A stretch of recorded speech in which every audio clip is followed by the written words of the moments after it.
Dreamweaver has a lot of panels and dialog boxes. One of the most important is the Property Inspector, which is this large panel at the bottom of the workspace underneath the document window. If you can't see it, go to the Window menu and select Properties.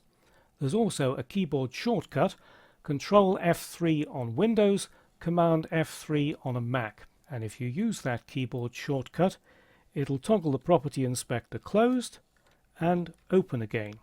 At the bottom right of the Property Inspector is a tiny little white triangle. If you click that, it collapses the Property Inspector to half its height. This can be useful if you want to see more of the document window, but I recommend against collapsing the Property Inspector to half its height because it's a context-sensitive panel, and if you collapse it to half its height, in many cases you won't be able to see all of the options that are available. So let's restore it to its full height by clicking that triangle again.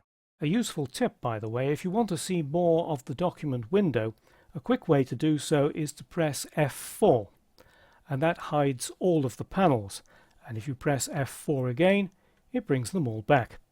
Now let's get back to the Property Inspector. Some people call it the Properties panel because it says Properties in the tab at the top left here, but its official name is the Property Inspector, and that's the way I'm going to refer to it throughout the course. And one reason for that is to avoid confusion with this panel over here, which is actually a pane inside the CSS Designer panel that's also called Properties. So I'll refer to this as the Properties pane of the CSS Designer and to this as the Property Inspector. As I mentioned, it's context sensitive, so if I put my cursor anywhere inside this heading here, it will show me the text related properties for that heading. It shows me the format. I can change it from heading 1 to heading 2, which makes it smaller, or I can change it even to a paragraph, which makes it smaller still. But I want to change it back to heading 1.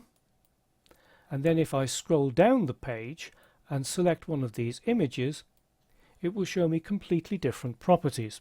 I'll explain what all the options mean later in the course. The important thing to realize is that the Property Inspector is very context sensitive. Let's go to this article. You can see a much smaller set of options there. In the case of article, the Property Inspector isn't very helpful, but it really does become helpful when you're working with audio elements, video elements and forms, and of course with images and text.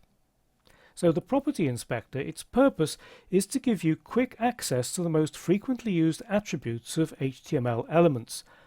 It shows different options depending on what's currently selected. And if your insertion point is in text, make sure that this HTML button on the left is selected. There are plans to remove the CSS button, so its functionality isn't covered in this course.